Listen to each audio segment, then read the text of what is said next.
Bonsoir à tout le monde. Si vous avez raison, ça fait un bon bout de temps que je ne prends pas la parole. Je ne prends pas la parole pas parce que je n'ai rien à dire, parce que je me rends compte que nous nous concentrons sur tout sauf l'essentiel. C'est-à-dire, comme toujours, les gens décident du destin de l'Afrique pendant que les Africains sont ailleurs, en train de penser à autre chose. Ils sont en train de faire ça sous nos yeux. Combien de vous se sont intéressés à ce qu'ils ont dit au G20? Combien de vous? Les gens, ce qu'ils ont décidé au G20, moi je vais faire ça court pour vous expliquer, parce que je ne suis pas dans les discussions inutiles où on va rentrer. Les gens ont décidé au G20 de vous éliminer. Au G20, ils ont décidé d'exterminer le peuple africain. Point à la barre. Voilà ce qu'ils ont décidé. Et ils ont décidé ça comment? En disant qu'ils vont déverser des millions de doses de vaccins sur nous gratuitement. Depuis quand des voleurs, des assassins, des gens qui vivent de guerres, de mensonges, de manipulations, de génocides, disent qu'ils vont venir sauver un peuple.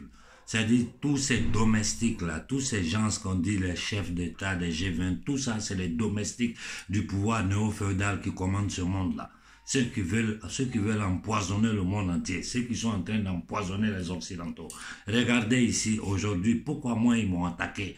Ils ne m'ont pas attaqué pour mes positions sur l'Afrique, non. Ils m'ont attaqué par rapport aux positions que j'ai prises ici en Occident, près du peuple italien, pour combattre à leur côté. Parce que s'ils arrivent à imposer ces porcheries, ces crimes contre l'humanité ici en Italie, c'est pas en Afrique, ils vont pas pouvoir imposer ça. Regardez déjà ce qui se passe. Moi, je reçois toutes vos doléances.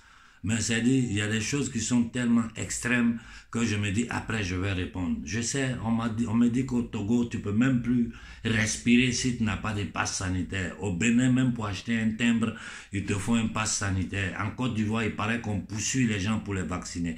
Mais vous vous rendez compte de comment nos gens, ça sont des misérables, des minables.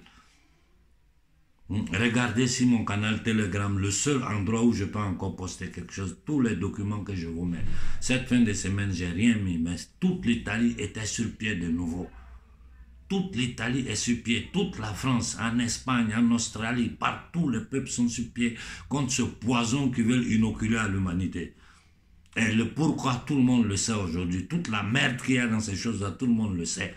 En ce moment, il y a un génocide des vieux ici en Italie. En plus de ça, ils veulent s'attaquer aux enfants. Ça, c'est des criminels. Voilà ceux qui commandent ce que vous avez à la tête du camp de concentration en Afrique que nous appelons abusivement pays. Donc nous, surtout nous de la diaspora, quand la société civile occidentale se lève pour lutter contre ce pouvoir criminel pédosataniste, nous de la diaspora, nous devons nous lever à côté d'eux. Parce que nos enfants qui sont nés ici, là, vont subir ces mêmes choses-là. Ceux-là, ils sont en train de combattre pour le futur de leurs enfants. Nous, que nos enfants vivent ici, là, nous devons combattre pour le futur de nos enfants.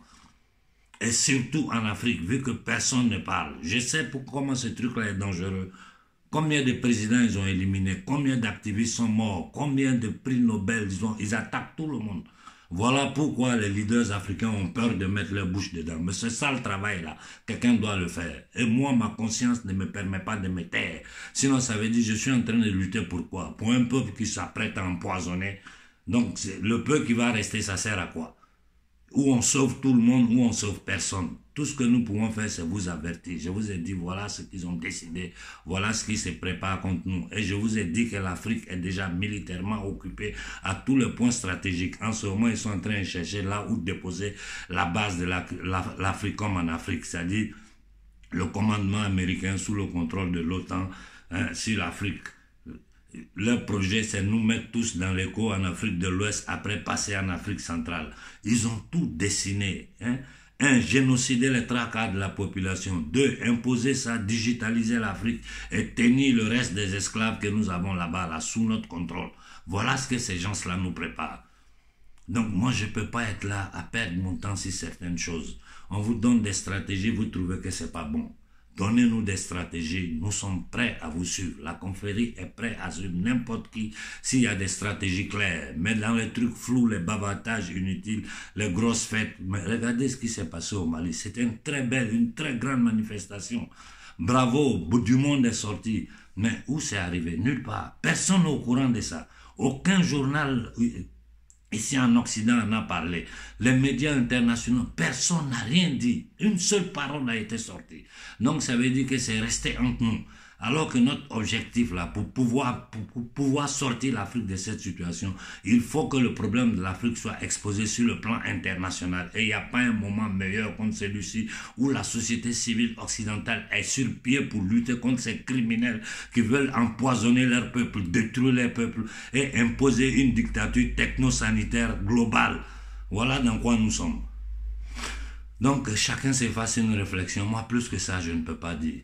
Bon début de semaine à tout le monde et soyons forts et solidaires.